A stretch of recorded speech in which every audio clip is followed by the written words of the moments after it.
Absolutely. So I think that there's more than one kind of intellectual virtue. I think that intellectual virtues in general are qualities that make us good thinkers, but that there's more than one way to be a good thinker. So one way to be a good thinker is to produce good epistemic effects, to reliably get truths or produce knowledge or understanding.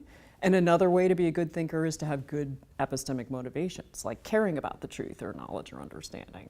So virtues are going to be a broad range. Some virtues will be effects virtues, the ones that produce the good effects.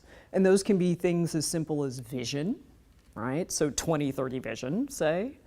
But we can also have virtues that are much more rigorous in terms of requiring some kind of good motivation, like being open-minded or having intellectual humility or intellectual perseverance.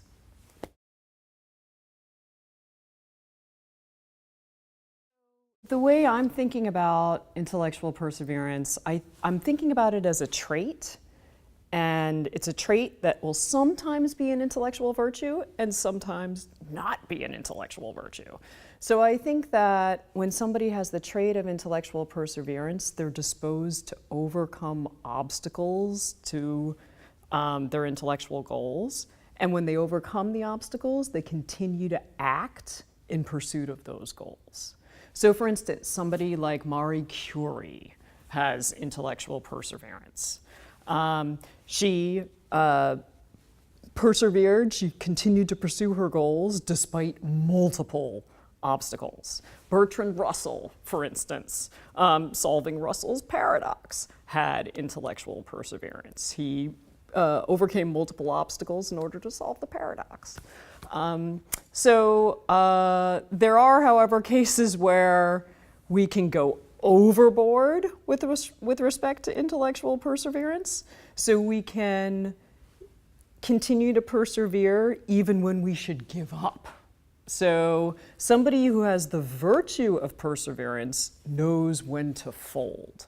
They know when they should stop pursuing an intellectual goal.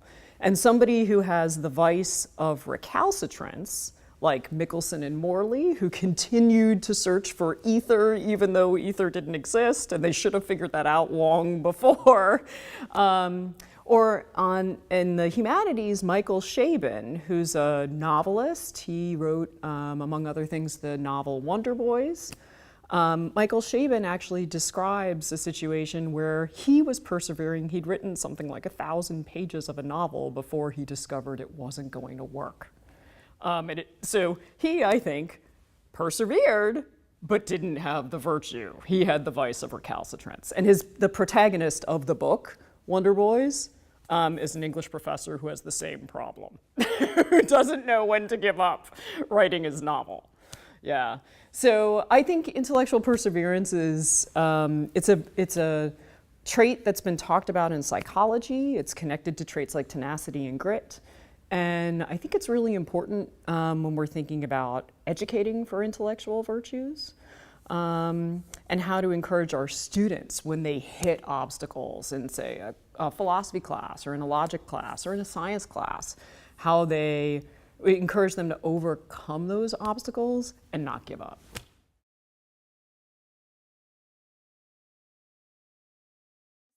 I think it's important first to teach them a little bit about the virtues in our classes. I've done this in my logic classes and in a couple of my philosophy classes, my more general philosophy classes, where I just spend a few days of a semester-long course talking about what the intellectual virtues are. I think that if we don't give students the concepts of intellectual virtues, if they don't know what they are, it's really hard for them to develop them. It's hard for them to figure out, to assess themselves. And it's harder for them to avoid vice if they don't know what the vices look like. So I think that's important. One of the things that I do in class is I use lots of examples from literature and film and TV, so the TV show House and the film Spotlight, for instance, and literature, plays, fiction, and real life examples from science as well, to help students figure out what, say, an open-minded person might do in a specific situation. And then I also use examples in class where students debate with one another. And while they're debating, I ask them to try to do something that they think an open-minded person would do in that situation. So they're not just, in that case, identifying somebody else's action as intellectually virtuous, they're actually trying to mimic the behavior. Now, one problem with that is that these examples are all orchestrated for the classroom. So students know going in that they're going to be asked to do this, right? And so those examples that are just in the classroom don't themselves teach students to recognize opportunities in the world for performing open-minded acts or intellectually courageous acts or intellectually humble acts. So another thing that I try to do is I ask students to participate in a virtue week where they, outside of class, or could be in class, but ideally outside of class, try to do at least 3 things that they think an open-minded person, an intellectually courageous person, or an intellectually humble person would do. And then they write a paper about it and describe what they did. They also give me an example where they tried to do something an intellectually virtuous person would do in the same situation and fell short. And then they tell me what their motives were.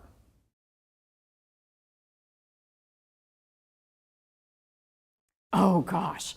Well, okay, so one of the things that's really interesting, at least in the past, I found they're surprisingly honest. So they will say, like, especially with respect to their motivations. So they will say things like, I just did this because I knew how I had to write this paper, right? Okay, but okay, and so that's not, they don't have intrinsic, they're not intrinsically valuing the experience, but they're being honest. And that's a good thing.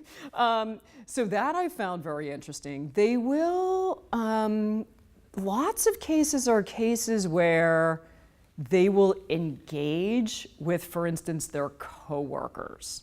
So if they know, many of my students work, and so they'll know that their coworker disagrees with them about something, for instance, and so they'll ask their coworker questions about it and engage in a discussion with them about it. And they'll try to be open-minded, say. So they'll try to consider what their coworker has to say, weigh whether or not it might be true, or in the case of intellectual courage, one way to be intellectually courageous is to defend your beliefs against somebody else's objection when it's reasonable to continue holding on to your beliefs. And so they might try to do something like that. In the US, the assignment often happens over Thanksgiving. And in the US, Thanksgiving is when families get together and everyone argues about religion and politics. And, so many of the students' descriptions will be about that. So they're actually some of the most engaging papers I've ever read.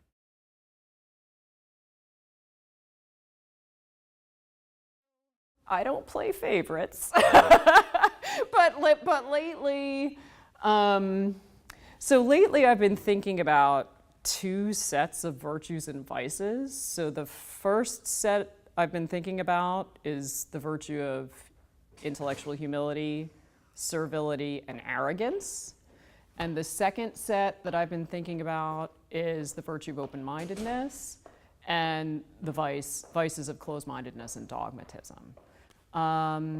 So I think the reason I've been thinking about humility, arrogance, and servility is I've been wondering about whether it's appropriate to be humble even when we are, say, having conversations with a flat earther or somebody who is a virulent racist, or as an oppressed person, is it appropriate to be humble in an interaction with someone who's oppressing you?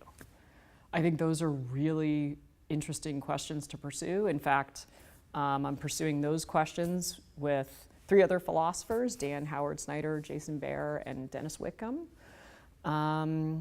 And the other set of questions about open-mindedness and closed-mindedness, I've been wondering about whether there's some situations where being closed-minded is actually appropriate.